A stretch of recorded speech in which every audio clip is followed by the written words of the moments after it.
Is going on, ladies and gentlemen? What is up? It is your boy J.Spence the King, and I am back. I am here doing the chop up. We got my man Muki Hawkins going to join us soon, shortly um, for the rest of the show prior to the third game going live. Sorry, I just wanted to make sure I was able to retweet the show so everybody could join and check us out. But listen, the Buffalo Bills, we are 8-3. We were able to not only beat the Chargers, but we beat them and held the lead the entire game.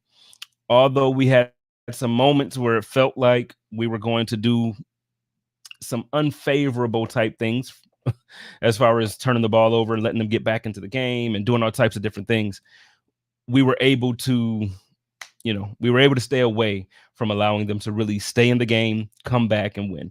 So overall, I see my man Gene says that, it was a win.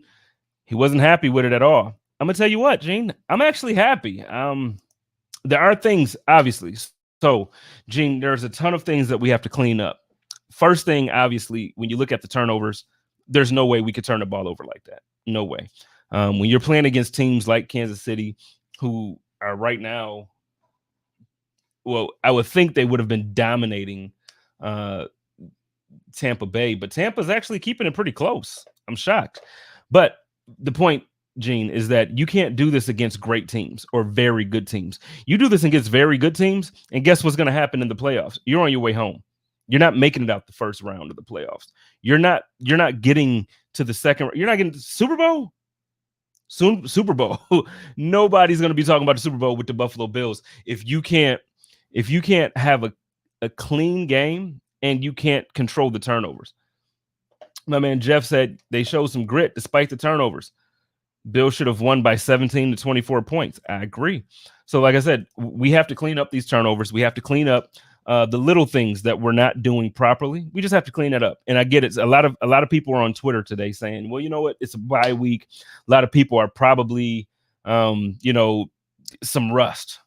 Listen, I get it. You got the week off. Here's my problem with that excuse, or I don't want to call it an excuse, but here's my problem with that way of thinking. When you go into the playoffs, say the Bills win the number 1 seed, probably won't happen. We're 3 games behind Pittsburgh right now, and then we're 2 games behind Kansas City for that place as well. But say we got the number 1 seed, and then we get the bye week going into the playoffs. You get that number 1 seed. You don't want to hear about rust in that second week of the playoffs when your team has you got the rest that other teams didn't get. Most people look at a bye week as a benefit. I can't sit here and say, hey, it's the bye week, so they were a little bit rusty. No, you got the bye week. So we got healthy. We were able to spend an additional week getting healthy. Guys were able to rest their bodies. That is something that we have to, we can't look at things and use them as an excuse. My man Kenny says 141 yards and average 7 yards per carry with Moss and Singletary. That was a bright spot. Amen. Amen. Kenny, I agree with you 100%. It was something that we absolutely needed to see. It was something that we absolutely, we've been begging for this all season, with the exception of maybe, what was it, the Patriots game when we had a decent running attack. It looks pretty good, but we got to do this consistently. Let's see. My man Mark says, what are the percentages of completing 3 Hail Marys against our defense? Mark, you know what I don't get, Mark? I don't understand why we don't knock the ball. Like, why are we not knocking the ball down? We're still trying to do jump balls. Granted, 2 weeks ago, it was against probably the best receiver in the league in DeAndre Hopkins. He's but even still this week, when there's a Hail Mary play like that, you knock the ball down. Why are we still trying to do that? That's my frustration. Mark, when you ask that question about the Hail Mary, that's my frustration. Why are we not just trying to knock the ball down? We're up by 10 points. The game is over, basically. Why are you still trying to catch it? Forget the interception. Forget all that stuff. Knock it down. You got embarrassed 2 games in a row now. Now, granted, they won this one, so it doesn't feel the same. We're not as upset. But, man, Adrian, did I just hear the commentators during the 49ers game say that we're playing San Fran and Washington next week? Now, that's interesting, Adrian. I just read that they were actually looking to have the game played at State Farm Arena or Stadium in Phoenix. So you're hearing Washington. I'm hearing Phoenix. So we'll see. I'm sure we'll get some news about that coming out shortly.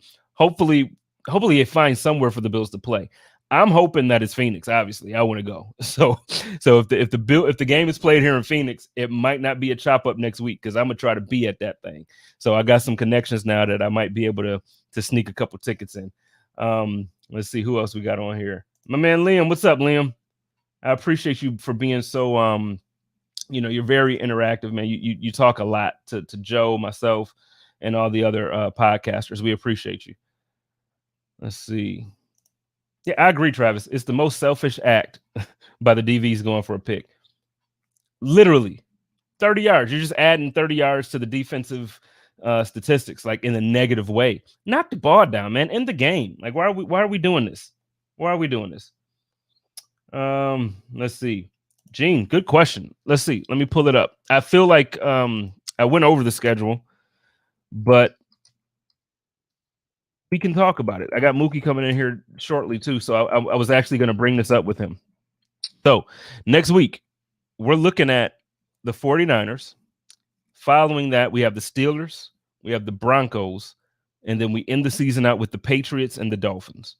Right now, we're 4-0 in our division. I think the division is ours. I think at this point, I know Miami won today, so it's technically still like a game behind or whatever. But I'm not as nervous about the Dolphins as most people are. A lot of people, for some reason, feel like they're doing the same thing that the Bills did a few years back. Tua's not Josh Allen. I think Tua's going to be good. He's not Josh Allen, so I don't think that they're going to scare us. So to answer your question directly, we should beat the 49ers. The Steelers is the only game that I was nervous about. Broncos, but listen, the Patriots played well today, and the Dolphins. We have 2 games to end the season.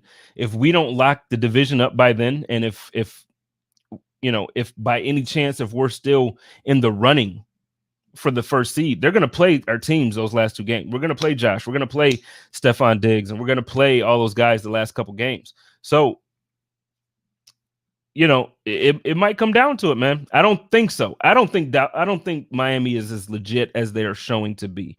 I don't think that they're as good. I think they have a good defense. I think they have a good coach. I think Tua will be very good. I don't think he's good. There's a reason why Ryan Fitzpatrick started today. There's a reason. He's just not ready. We went through a completely different situation with Josh. We kind of pushed Josh in early as well. But the thing with Josh, it's just different, man. Well, actually, it's not different. Josh had a horrible, if you want to look at it in comparison to what he's doing right now, Josh's first season was horrible. I don't know why we tend to expect anything different from rookies. I get that Justin Herbert, the guy we played today, doesn't necessarily look like a rookie all the time.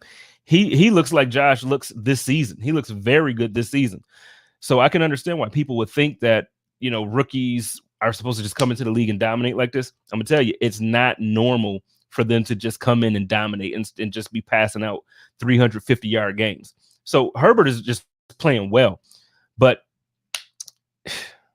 I think we should be good for the rest of the season. I don't think Tua is going to be the guy that's going to scare us. To the point about the rookie quarterback thing, I don't think he's going to be the guy to scare us. So yeah, I think honestly, and Mookie just jumped in here, so I'll ask him when we add him to the room real quick. But I think we go 4-1, man. Now, when I'm saying we go 4-1, obviously I'm saying the Steelers is a tough game. I think they're very beatable. Aside from them being beatable and us going 4-1 with them, I still want to caution Bills fans. I know what it looked like today because they had everybody on the COVID list and they had everybody injured. Please do not sleep on Denver.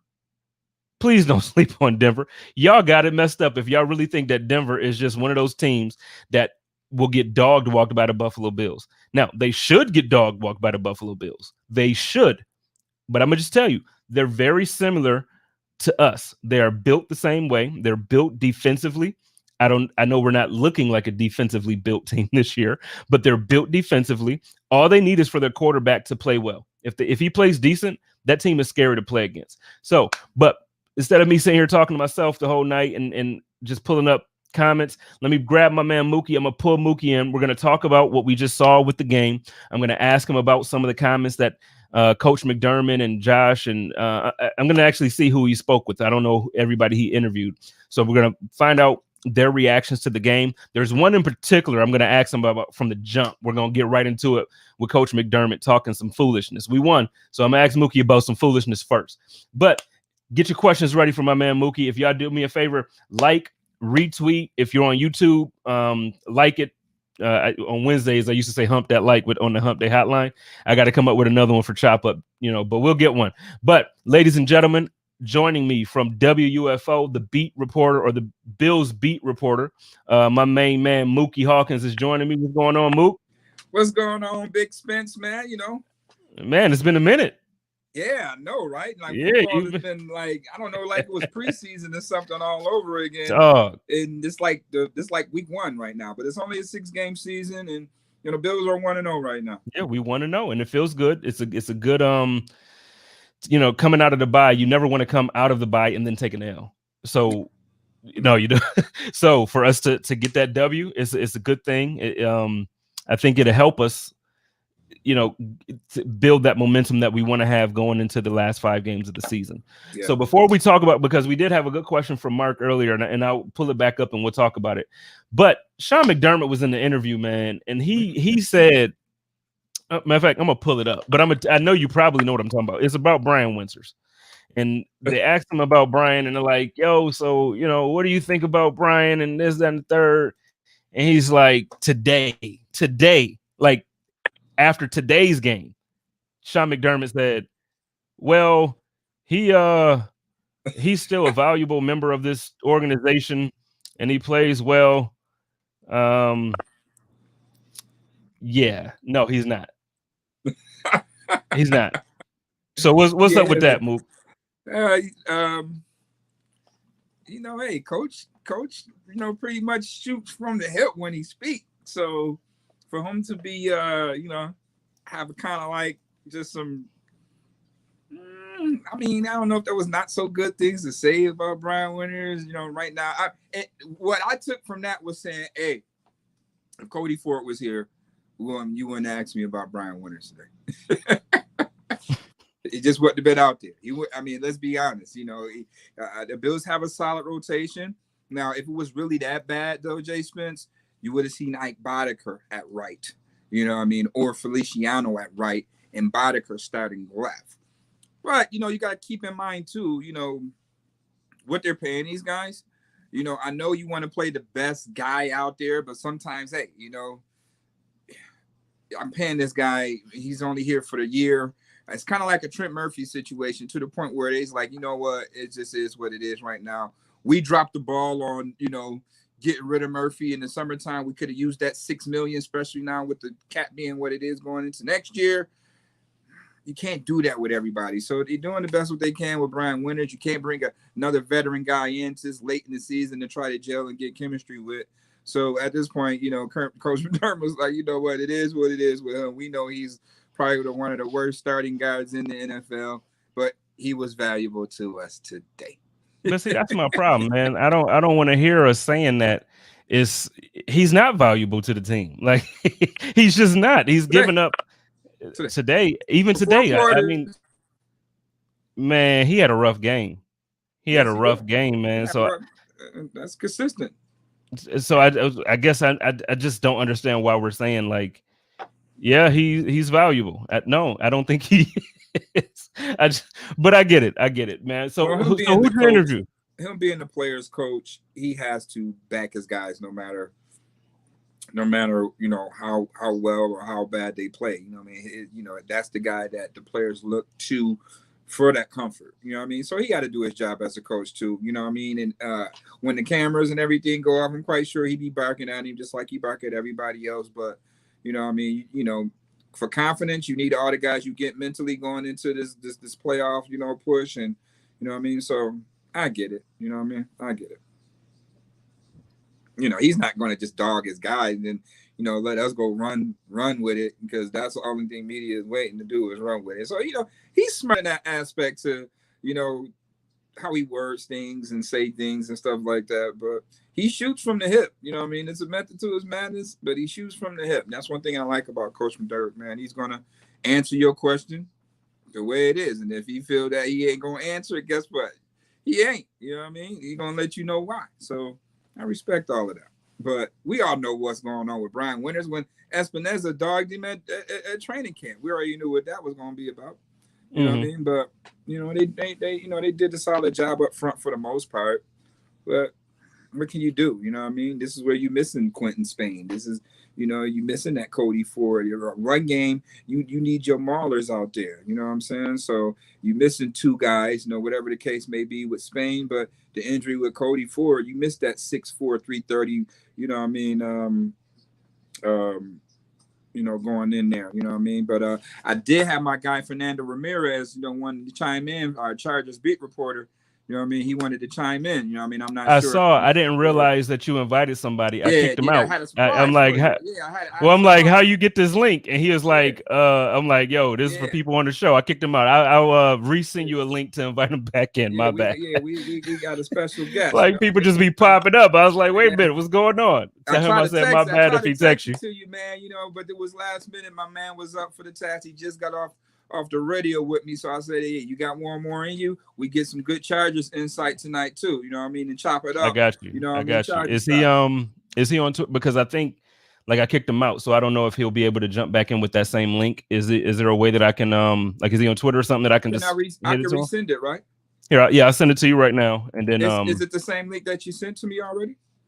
It should be, but the thing is, like I said, I kicked him out, so I don't know if he'll be able to jump back in because I didn't know if he, got the link, improperly. But it's all good.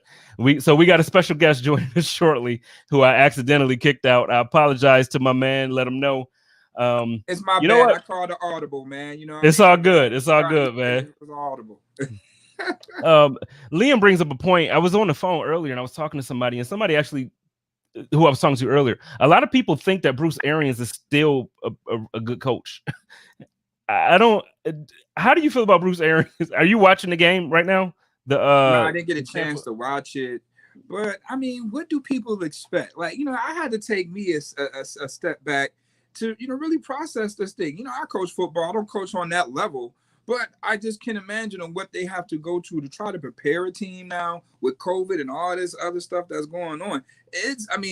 They're not going to say it, but man, that could be a bit much on what you have to go through. And then no chemistry. You got all these great players with no chemistry. So, it can be frustrating because you have all these big name guys and you expect them to get out there and just execute. It's not going to happen. Then all of a sudden it's like questioning Bruce Arians or questioning that type of stuff. It's going to take time. You know what I mean? It's just like with the Lakers when they went out there, had Gary Payton, Karl Malone, and all that. And we just thought that they were just going to run through everybody. That didn't happen. You know what I mean? It didn't happen because they didn't gel. They have chemistry, and it takes more than just a season for that to happen in most cases, especially with this pandemic going on. So it's a lot of things that goes along with that. This year, to me, truthfully, in the NFL is really a wash. If the Bills could go ahead and rack off this COVID bowl, man, I'm on for that. But next year, you'll see when things are good, a little bit more better with protocol and process on how to handle things and get things back to a new normal. Then you can really make that fair assessment on Arians with Tampa Bay right now. But everybody's going to struggle. Well, my thing about Tampa Bay is that, and when I say this, I know people aren't going to agree with me. I don't think Tampa Bay would be any worse if Adam Gase was their coach. I don't think Bruce Arians is a good coach. I think the thing is they have good talent and they have possibly, well, I don't think it's arguably anymore. They have the best quarterback in NFL history. So I think when you have the combination of the best quarterback in history and you have talent around him, I think you have a 7-3 or I guess now 7-4 record. You have that, but it's not Bruce Arians. Like I can go and coach those guys and coach them to a 7-4 season. Like it's not difficult when you have Mike Evans, Godwin. You got Gronk. Not that Gronk is Gronk of old, but still, like you got guys on the offensive side of the ball who are very good, and then on defense, the defense was nowhere near as bad as what people thought it was. It's just that my man Jameis Winston turned the ball over more than any other quarterback last year. So when you start the defense with short fields and you're giving the team the ball on the 40-yard line or the 35-yard line. No, it's not going to look like they're a good defense. But that team is a good team. And I'll say this. I think for this season, I'm not saying, so please don't beat me up. For this season, I think Jameis would have still been a better fit for Tampa than Tom Brady is. Possibly because there's a continuity, there's a familiarity of the scheme. You know what I mean? Knowing what Arians want and look for in that scheme. You can't say that. You can make an argument for that. Because right now with Tom Brady, everything starts over. You know what I mean? And then when you're dealing with an alpha male as Tom Brady, so it's quite some things that he want to bring to implement in the scheme as well. But, I'm an offensive guy. I know how it is with offensive coordinators that are head coaches. You know what I mean? They are very in particular on certain plays and things of that nature. And you definitely have to be on the same page with that guy. So, that could come to a little tug of war that we'll never know about. You know what I mean? Being that, you got two, opinionated, strong-minded, offensive-minded people. You know what I mean? And one of the best quarterback there is behind, besides Joe Montana. But it is what it is. You know what I mean? With that, But the main thing is everybody said, like I said before, everybody want to talk about the big names, the Antonio Browns, the Bradys and the Gronkowskis go along on how well the defense performed last year. Nobody's mentioning the game is won up front. They're missing key guys up front on that offensive line. I don't think Ali Marpet's out there. And I think they do have some other issues on the left side. Plus, you have a rookie in Tristan Wirfs out there, right tackle. So, you have a lot of continuity. You don't have no continuity at all up front. You know what I mean? So that's where the game is won at up front. You know what I mean? If teams are getting to Brady, Brady can't be Brady if Brady's being pressured. You know what I'm saying? That's the biggest difference. We're not used to seeing Brady's being pressured. We're not used to seeing Brady's getting up off the ground. You know what I'm saying? In Brady's system, Right. He's just throwing the ball down and, okay, you got me. Let's go to the next play. That's the New England way. Here is different. Brady's getting up off the ground. He's barking. He's forcing things to Antonio Brown instead of just building that trust with Evans right now. So it's a lot of things that go into that. It's a lot of things that really go into that. So, you can easily say that with the Bills too, but the Bills have done a good job on making sure that Josh and Diggs had that chemistry coming in. Why you think that we passing so much and the run game suffered? That was the sacrifice. They had to make sure they had $15 million investment, cash it. You know what I mean? So let's take care of that. Right now, the run game would flourish at some point where we need it to be. Hopefully these next 6 games, the run game could do their part and the Bills could be one of the, the offense will balance out. You know what I mean? Yeah. They did a good job today. I mean, this was a football game. You know what I mean? They played football today. It was football. It's going to be some ups and downs. It's going to be some head scratchers still. It's still going to be like, well, damn. Well, the thing is, too, it's not even that it's necessarily ups and downs. Sometimes you win games differently. Like, you don't always win the game throwing 350 yards. So I understand the frustration by some Bills fans who want to look at the 2020 version of the Buffalo Bills where Josh Allen throws for 350 and runs for 60 and a touchdown. I get it. That's not going to happen every week. Sometimes you win the game by rushing for 185 yards and throwing for 160. That's how it happens. But before we get too far into it, because I know now I'm out of time almost in a way, like we got only 20 minutes with this guy. And I regret that. My bad for kicking people out the chat. But we got the Chargers beat reporter for Sports Illustrated joining us.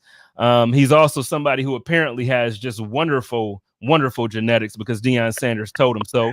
What's up, Fernando? My bad for kicking you out earlier, man. No, you're good. Like I told you in the chat, I would kick me out too. I mean, I don't have anything to say. I don't have anything to talk about, so we're all good. No, you're fine. Man, how you feeling today? I know you just took a L. My bad.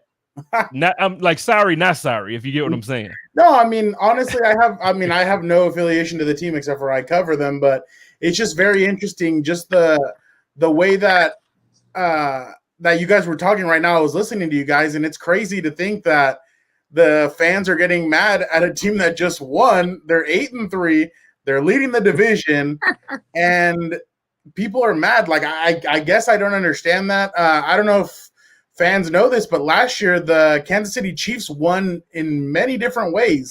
They won ugly. Ugly was a game that I was at last year, Mexico City, Chargers, Chiefs. The Chargers were losing to the Chiefs the whole game, 24 points. They were up 24-17.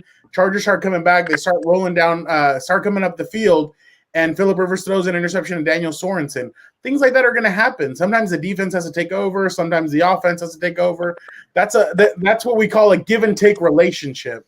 So definitely the Bills have a give and take relationship right now with their team, and I don't think there's anything wrong with it. I mean, if I was looking at my team and my quarterback threw about 200 yards, everything was good, and you won the game, it'd be fine. I mean, you don't want your quarterback out there throwing the ball, being predictable on offense. I think they did a very good job today, and I don't know why fans are down on them. It's a playoff. They're a playoff caliber team, and they have talent on there.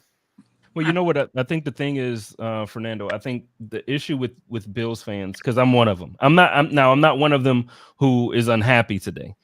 But a few weeks back, so we beat the Jets 18-10. And Muki will tell you, man, I was on here basically damn near depressed. We won, and it was 18-10.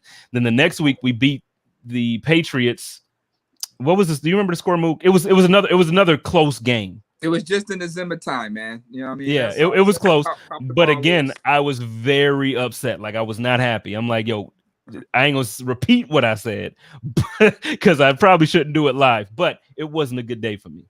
Yeah. The reason being is when you are a good team, or when you claim to be a good team, like playoff caliber, championship caliber is the motto this year for the Bills. Like, that's what they're saying internally. So championship caliber. You don't beat the Jets 18-10.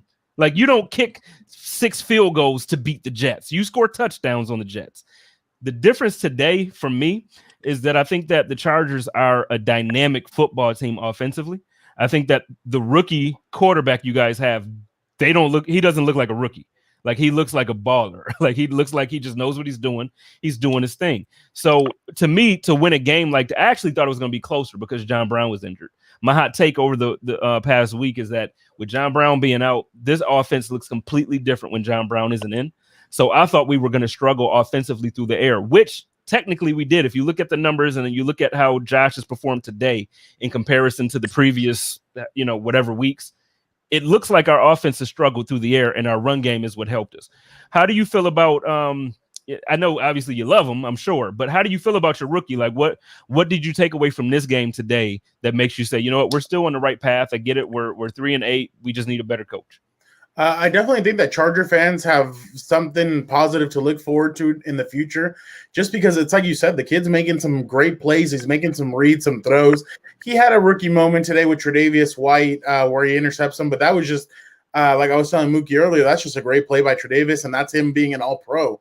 I mean, the way Hunter Henry looked like he was going to have an easy first down, and Tre'Davious just comes out of nowhere and snatches the ball out of the air. So great play by him. But yeah, no, Justin's been very impressive. The game that really impressed me was the one against Tampa Bay. When he goes down there against Tom Brady and they go stride for stride. The week after that, he goes into New Orleans and scores 4 touchdowns.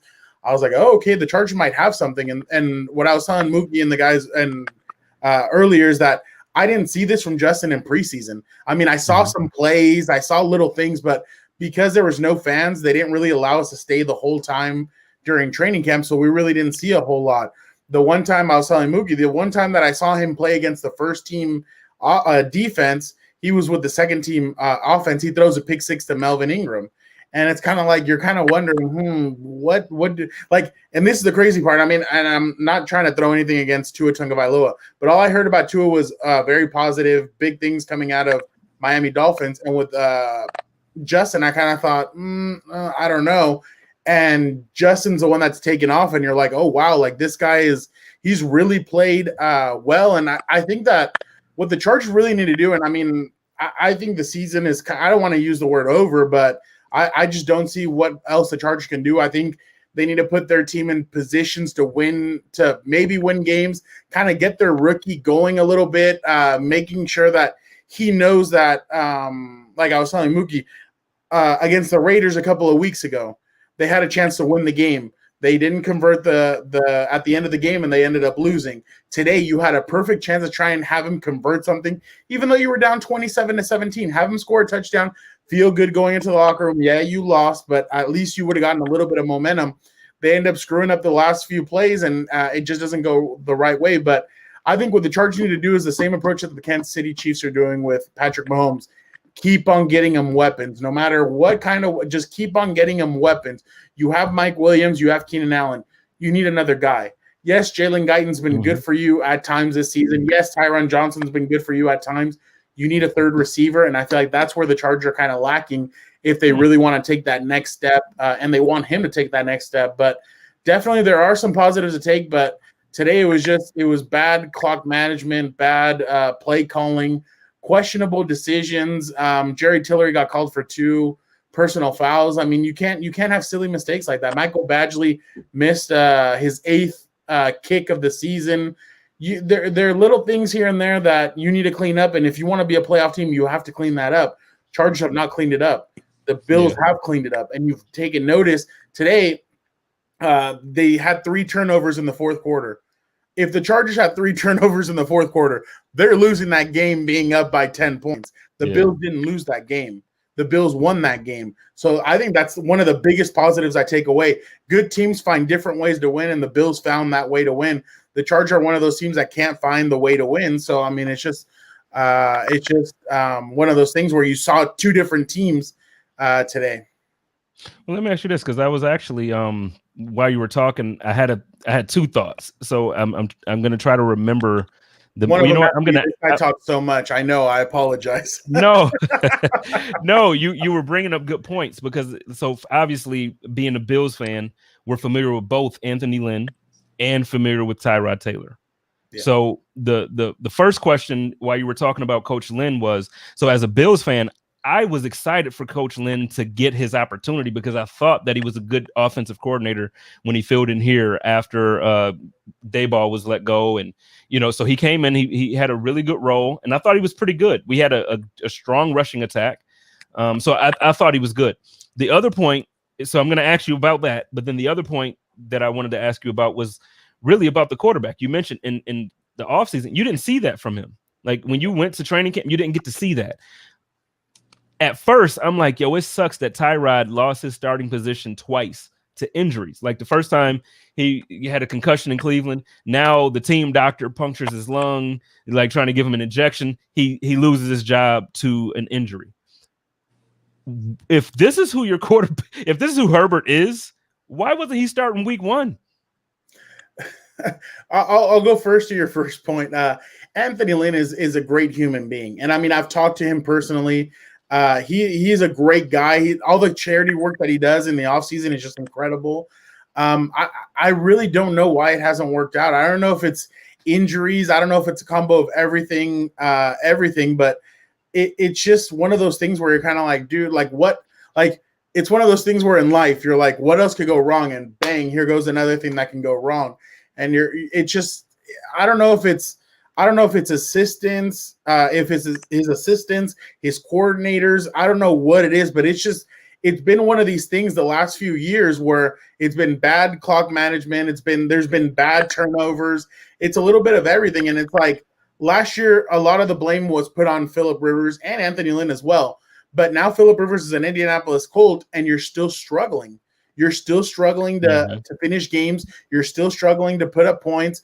And it's one of those things where now you kind of have to look at the head coach, because you have a rookie quarterback. You're not going to get rid of that rookie quarterback. You're not trading him. You're not sending him anywhere. So now you kind of have to look at the head coach. But now when you say that about Herbert, I really think that the biggest free agent signing by the Chargers this offseason was quarterbacks coach Pep Hamilton. I think Pep Hamilton was a huge addition for the Chargers. You could tell he's really sat down with Justin and really kind of come together and say, hey, we're going to practice X, Y, and Z. And Justin's really done it. During training camp, there was times where I was sitting there writing my story, and you'd see Justin and Pep Hamilton running sprints, talking after practice. And you're just like, oh, wow, like this could be a very good marriage together. And we talked to Pep before the season, and he's like, yeah, the other day, Justin and I were up till 1 a.m. talking ball. And I'm like, and we're all just like amazed. We're like, oh, wow, till 1 a.m. talking. And he just says that Justin's always hitting him up, always talking to him, always wanting to find out more. And that's what was going on through the offseason. And I feel like Justin's a smart kid. He won the Heisman Trophy for intelligence, for grades and all that stuff last year.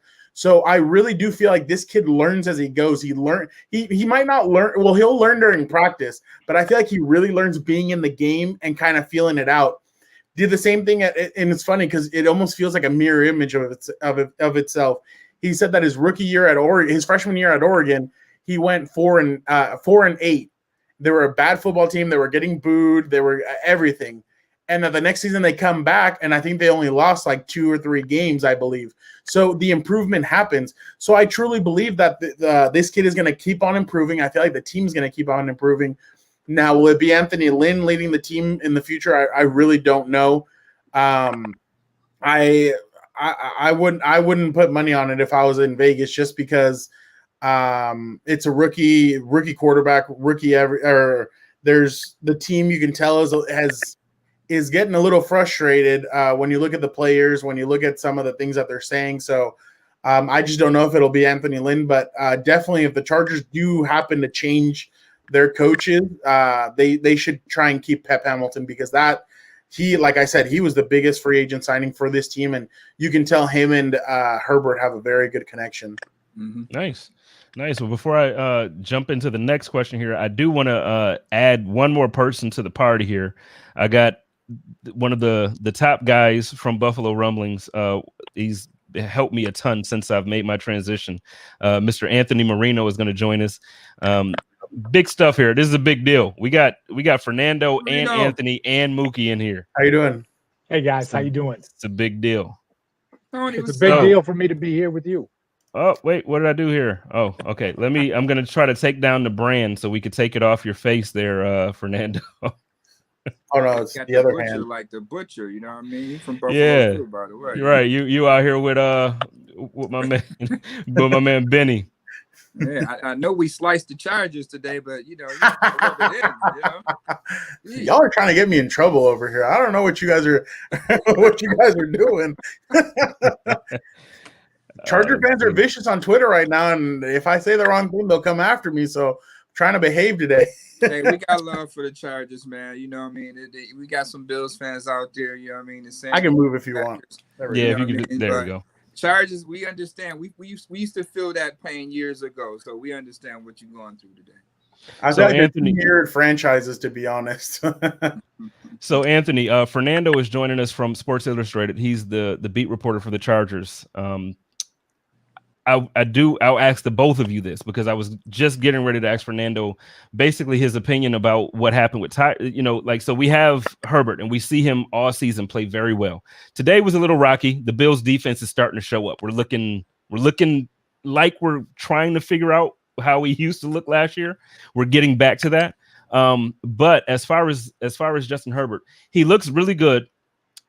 Fernando says during the offseason, they didn't see this in when you were in training camp and all that stuff. What's your opinion as far as like just this team setup, the quarterback situation? He is literally, to me, he's the best part of the team. How do you think this team would have looked with Tyrod in there instead? It's so hard to tell, right? And I always was a fan of Tyrod Taylor, what he did for the Bills franchise, where he carried himself as a leader, kind of that quiet leadership, right, that you would see from him. As I would look at him and the opportunity for him to play with Keenan Allen, I could have seen that being a very positive pairing for him with the Chargers. But now, right, I mean, unless there's some sort of an injury, I don't think we're ever going to get to find that out. But for me, that was the main piece that I looked at. And I guess I would throw Austin Eckler in that mix too, right, of being that running back that, I'll be honest, right, Fernando, with him coming off IR for today's game, it was like, no.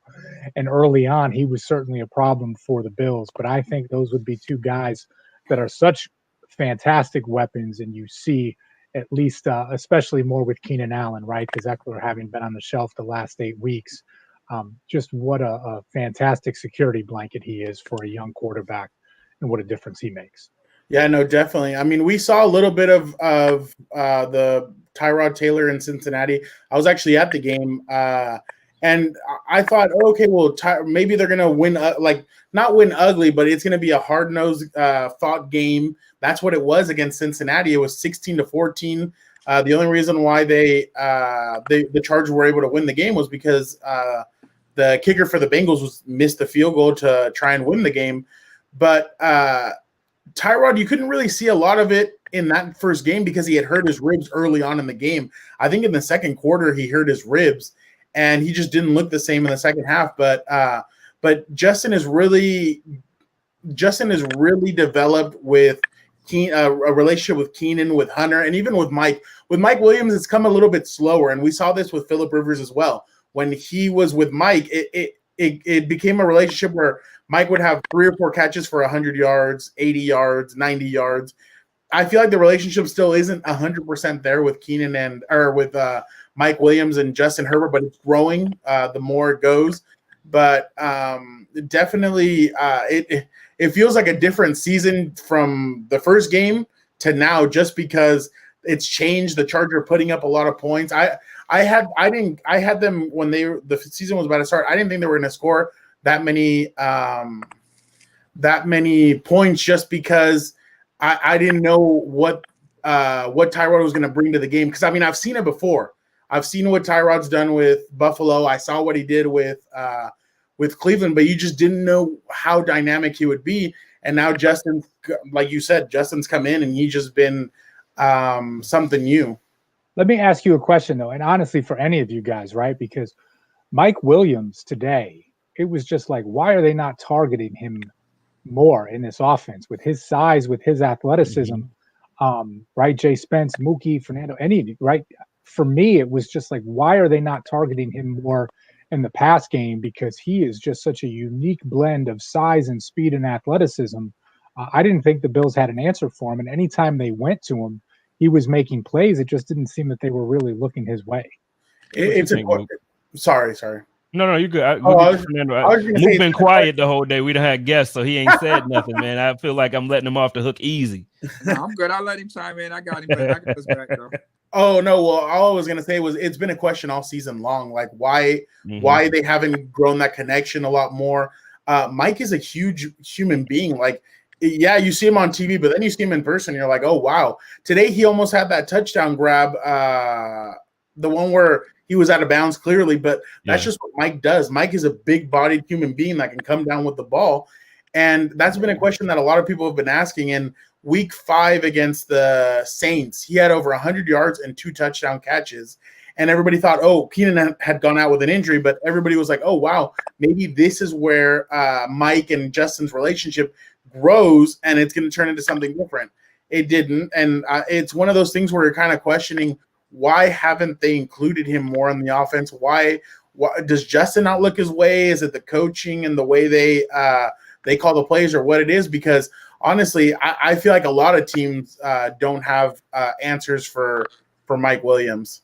Well, no, they don't, and they won't. Here's the thing. So Mike Williams is literally what we thought we were getting out of Kelvin Benjamin.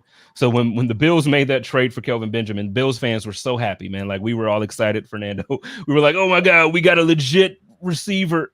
No, you guys got Mike Williams, and he needs to be, they need to find ways to get him the ball. You just got to get your playmakers the ball. Something that you mentioned earlier, and I'll shoot this one to Muki, because you mentioned that you feel like they need another receiver. I was more so in the camp prior to the season started. Now, I'll be honest, I haven't watched a ton of you guys besides my preparation and, seeing what the team looked like before this game.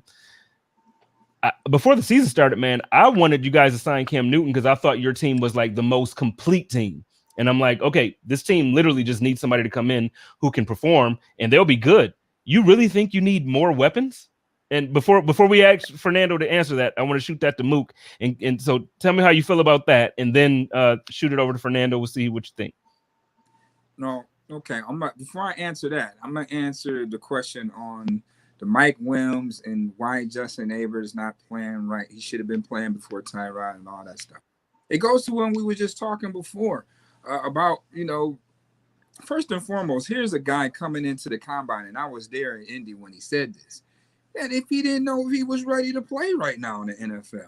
So if you got a quarterback that's considered to be one of the top quarterbacks coming out in this draft, and he clearly comes out of his mouth and say, I'm not sure if I'm ready to play or not, and then you got to look at it like this. Aylin and Tyrod has that bond they had here in Buffalo. So Tyrod knows the system. He know one thing about Tyrod. He doesn't turn the ball over. Tyrod is not going to win you the game, and he's definitely not going to lose you the game.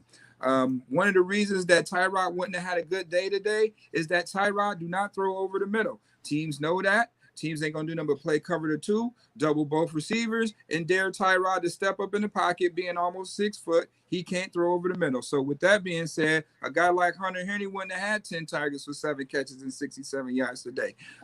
You want to talk about Mike Williams and Justin Herbert? When you got a young rookie quarterback coming in, he got to find his big money guy. So he has to develop that chemistry with Keenan Allen the same way that Josh Allen had to develop that chemistry with Diggs. They brought Cole Beasley, John Brown in last year. Everybody had their time with him. This year was all about Stephon Diggs getting that time with Josh. You see the results. You see the chemistry. You figure out, well, damn, it seemed like these guys been playing together forever, but they had that vested time during the offseason and to now. The Bills pushing the envelope, making sure that these guys mesh together in order to make this offense work. Job well done on their behalf. But you got to go with Keenan Allen. You got to get Hunter Henry going. And then Mike Williams on the flip side of things, he can't stay healthy. So if you're not on the field, I don't have those game reps throwing you the football. I trust Keenan Allen. I trust Hunter Henry. Now we got our running back here. So I got to get him involved.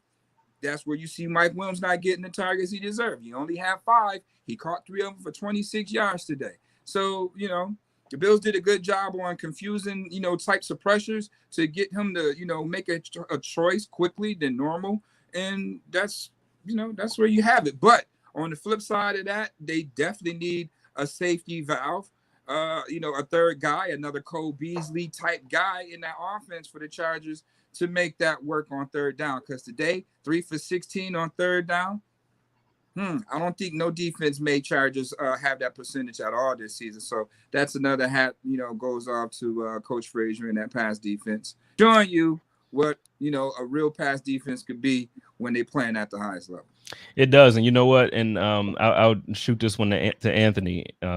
So Mookie just talked about how the defense has improved and how, we are looking better, and their third down defense it was better. During the game, I was the one guy I tweeted out. I'm like, and there we go with Levi Wallace giving up a big 4th and 2nd because there was a play where Levi gave up a catch, and we just couldn't get them off the field. But throughout the game, it looks like we did a really good job. What is your takeaway for the defense that you think we can build on? Like the one good thing that you feel like, hey, you know what? If we do this, now we're going somewhere. Well, and I think when you say things you can build on, right? I mean, there's expectations that come with certain players. Tre'Davious White having a big interception, that's something we come to expect, right, in his time with Buffalo. Or when we see, the play of a Micah Hyde or even a Tremaine Edmonds, Jerry Hughes. AJ Klein, not so much, right? And now all of a sudden, AJ Klein starting to put a string of things together where you say, hey, a few good games here. Here comes Klein, arguably the player of the game, right? Everywhere on defense with everything that he was doing. To a much lesser extent, AJ Epinesa making some plays today, right? And I'm not saying in a huge way or this and that, but like he makes those hustle plays. And when you see someone like Trent Murphy on the inactive list, okay, Epinesa getting more and more time, more of an opportunity. So for me, those are 2 of those unknowns, 2 guys that have not played as well, but now all of a sudden you think to yourself, okay, is Matt Milano coming back this week? Now you got Klein playing well. If you get back a healthy Matt Milano, you get AJ Epinesa flashing in spots, right, where he can start to do some things. For me, that's the part that's exciting because you start to look at some things and say, these are some of those X factors that maybe we might not know. Is Mookie shaking his head in agreement here? So I'd love to get your thoughts as well. Right. I mean, right. I mean, you're starting to see this week, what, a 12? So you would like to see my top draft pick starting to flash, and he did do that today. I mean, he had a tackle for loss at a big point in the game. Like, I mean, he's coming down that line, something that we don't see Trent Murphy do. He did rush the passer, in a crucial moment of the game. So, you want that. You want to see that out of your draft picks. These are the guys that you are hopefully that's going to be a staple in your organization in the future to go out there and make plays, especially when you have a high-priced guy like Trent Murphy inactive. So you have to see that. I think it's just at the right time you're starting to see, the team gel. You got a guy like Klein. He has familiarity, so that's finally start to kick in, and they're starting to realize how to play Klein to his strengths. Then you can't play him like a Matt Milano. He's not that way. He's not a coverage backer. You got to keep Klein aggressive. And you look at the numbers today: 14 tackles, 1.5 sacks, 3 tackles for loss, and 2 quarterback pressures. You know what I mean? So he's putting up Pro Bowl numbers. If he could be consistent this way, and like Anthony said, with a healthy Matt Milano, just imagine how much that's going to help out Tremaine Edmonds. And you do see Tremaine Edmonds coming off that edge on those Bulldog stunts too, by the way. So you see a defense getting better at the right time. Yeah, and I'm happy that we're getting healthy at the right time. I'm happy that it seems like, to your point and to Anthony's point, we're kind of gelling at the right time. Like, it seems like, AJ Klein is figuring it out.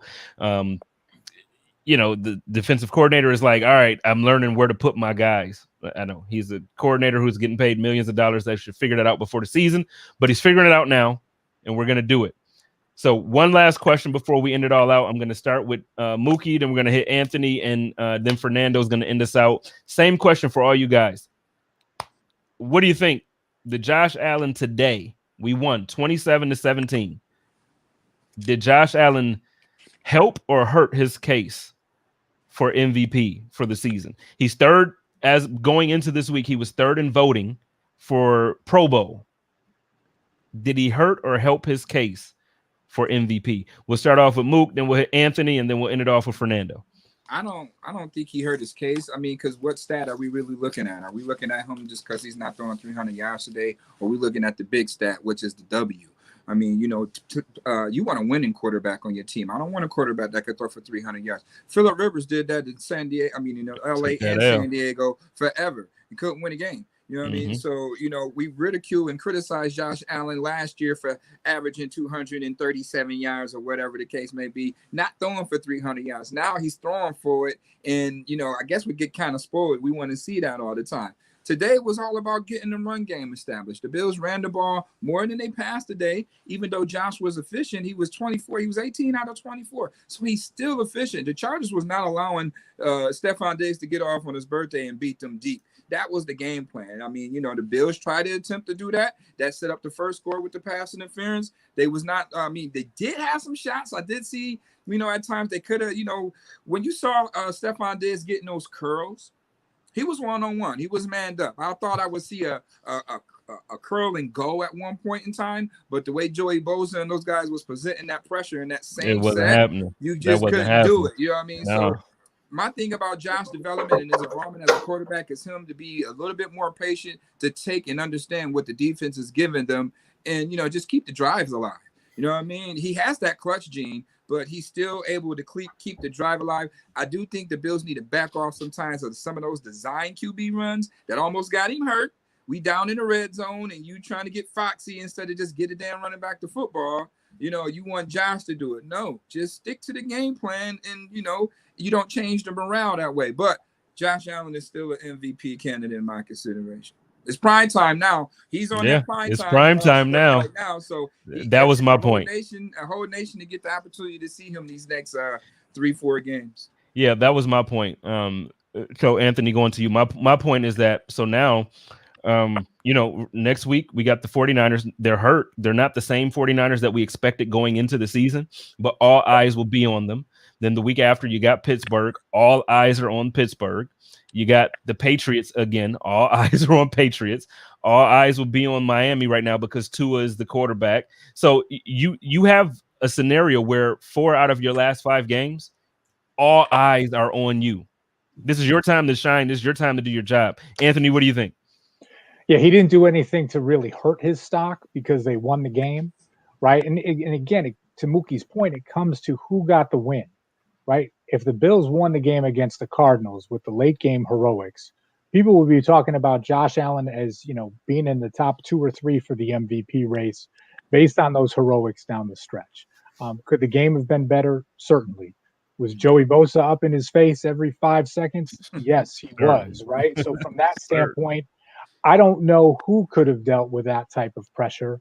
And that was like a whole other issue when you talk about the O-line. So, Mhm. but to that point, right? And Jay, we were talking about this with Bruce and Joe Marino last Yep. week, right? And Joe was saying the same thing. Like, you are going to have these primetime games. If you want to be the MVP, Mhm. go and take it. And that's really going to be the opportunity more so than today's game. So he didn't hurt himself, but he didn't do anything to improve his chances. Right. Okay.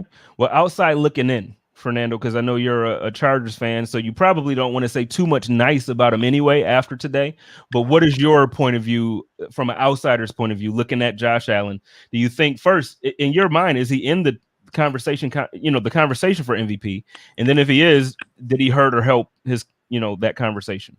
I truly think it's very hard to be in a conversation that that Patrick Mahomes is in, just because that's the way it's looking. I mean, today Mahomes played well against the Tampa Bay Buccaneers, but no, I think the most important stat is W's. I mean, I think that Josh Allen did everything that he needed to do to win. Like I was telling you guys earlier, I mean, they had 3 turnovers and they still came and they won the game. I mean, that's what's most important. Most important is winning the game. So I feel like he's done enough. I feel like he's a good talent. I remember watching him in 2018 in his first career start against the Chargers. I was like, wow, okay, now I understand why people are talking about him. His accuracy is a little bit off. He has a strong arm. He makes some bad decisions. And today I saw the complete opposite.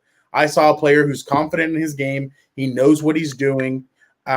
He's comfortable with everything that he's doing. The only thing is, like Muki said, like, stop those design quarterback runs. I know that a lot of Charger fans get frustrated with the Chargers because they do that with Justin Herbert, and Justin Herbert takes shots. That's not what you want from your starting quarterback. You don't want him taking unnecessary shots. Today, I remember Justin took an unnecessary shot running to the right. A guy came from below, hit him, while a guy from up top hit him and flipped him. Then Ed Oliver hit him from upstairs. Yeah, that was that dumb Trey White hit. Yeah, there you go. I was so mad. You don't want your quarterback taking a shot like that, and obviously the Bills don't want Josh Allen taking unnecessary hits like that. So, but no, I think Josh Allen is a very good quarterback. I really like that he's kind of shut a lot of people up, because I remember a lot of people were down on him in that 2018 draft class. They were like, oh, well, Sam Darnold this, that, Lamar Jackson, all these guys. And Josh Allen was really the guy that was not talked about in that draft. And now he's the one that has his team playing for the division. And obviously Lamar's doing good things with Baltimore, but I've just been very impressed with Josh Allen. And I feel like if Patrick Mahomes was not playing, I would totally say that he would definitely be in that conversation. But I just feel like right now it's either Patrick Mahomes or it's going to be I just think it's Patrick Mahomes right now, just because they're 10-1. But no, I think Josh Allen deserves to be in that conversation, and I feel like he's very talented. Spoken like have it. Spoken like a true AFC West representative. Right. That's what I was about to say. And I was about to tell Bills fans, like, there you got it. You got somebody. It's just incredible to me that I think Mahomes has 30 touchdowns and only 2 picks. So, and I feel like people go for that kind of stuff. I mean, if I had a vote, I don't know if I would vote for Mahomes. Yeah, he's been the most valuable player, but there's other guys that you're just like, oh, okay, like I just don't know. I don't know what way I would vote. It's just incredible what Mahomes is doing. 30-2 is nuts, and it's unheard of. Well, Aaron Rodgers has done that before in the past, but it's honestly impressive what Mahomes is doing. It's impressive what Allen's doing. It's just that Allen still needs a little bit more time to grow, and I feel like the more he goes into this season, like you guys said, these next few games are going to be critical for him, and I feel like he's going to do great. He's going to show the country what he's really made of. And then I feel like going into the playoffs, that's really where you're going to see what the Bills have in Josh Allen. But the Bills took a risk. They got a guy like Stephon Diggs. It doesn't look like a risk. It looks like a huge payday, a huge reward. So honestly, that's how you win Super Bowls, taking those big risks. They took the risk on Stephon Diggs, and now look, him and Josh have a great relationship, and they're doing some amazing things. Yeah. So, there you have it, Bills fans, from somebody who's not one of us. You got somebody who recognizes first I don't know if you. I just want to make sure everybody heard what he said. The stuff that he heard about Josh when he watched the game today is not what he saw. He saw somebody who looked comfortable. He saw somebody who looked competent, and not just competent. He saw somebody who looked good. He's not ready to put him in the conversation with Patrick Mahomes. So when Mookie, myself, Anthony, Joe Marino, Joe Miller, and Pat Moran, and whoever else, Bruce Nolan says, well, Josh is playing very good. He's having an MVP caliber of season, but he's not quite on the level of Pat Mahomes. We're saying the same stuff that everybody else is saying. We're not being mean. I promise. We love Josh and we want to see him do it, but he's just not there yet. Pat Mahomes did some things today that just made me like, I had to turn my TV off for a second. Like it's just incredible. In the first quarter, the first throw to Tyreek Hill. Like, what do you mean? What do you mean? Then he throws another one the next drive. Same thing. It's like, yeah, he's just different level. We call that surgery with the chainsaw. Okay, man. Surgery. With what was the in training day? You remember the Denzel? I can't say it because we're on this show live, but he's like, I'm surgical with this. Like, to me, that's Mahomes. He's just surgical, man. Like he's the real deal. But listen, hey everybody, I want to thank you all for joining us on the Chop Up tonight. I know it's getting late, so the game is starting. Anthony, thank you so much for popping in last minute. Anthony was in the comments, so I sent him a link, and I'm like, hey, jump in. Anthony, why don't you let everybody know, obviously, what we got going on over at Buffalo Rumblings, but also anything you have going on. Let them know where to find you, and you know, just to find your content. No, my pleasure. You can find all my stuff at buffalorumblings.com. On Twitter at Anthony Marino. This week, I'm going to be recording with Greg Thompson. We're going to be talking a little bit about the salary cap, what kind of implications there might be for 2021, and what Bills fans can expect maybe when it comes to freeing up some space for Matt Milano, John Feliciano, and Darrell Williams, to be quite honest. And then Brother Bill is going to record with me later on. If you guys haven't caught Brother Bill yet, just his videos going viral, having a lot of fun kind of interacting with him. So going to find out a little bit about what his inspiration is for all the great work he's been doing. But it's a pleasure to be on. That's funny. I was actually going to have him on next, not this week's episode of the Code of Conduct, but next week I'll have on Steve Christie, the Buffalo Bills all-time leader in points scored, and I was actually going to have him on as well for the first part of that show. So he'll be showing Buffalo Rumblings some love. Well, I'll message you. We can all do it together too if you want this week. So. Okay, whatever you like. Mookie, you know how this goes. I'm just saving my man Fernando for last. So Mookie, let everybody know what's going on with you, what you got going on this week. Man, I mean, I'm all over like dog doodle, man. You can catch me at Warfo, all day long. You can catch me there all day long. Facebook, Instagram, Twitter. I do the path to the playoffs now on the Fanatics, with a bill now every Friday. You can catch me Saturday on the Cold Front tailgating with those guys and guests. And then you can always catch me here on Sundays after the game, giving you this exclusive rundown with beat reporters from both sides. And, we just chopping it up every Sunday right here at Buffalo Rumblings, baby.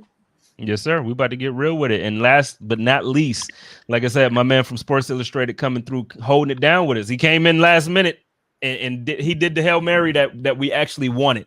Fernando, let everybody know where they can find you. I just followed you on Twitter myself, so let everybody know where they can find you, and we'll definitely push some of your work and try to get you a little bit more involved in Bills Mafia too.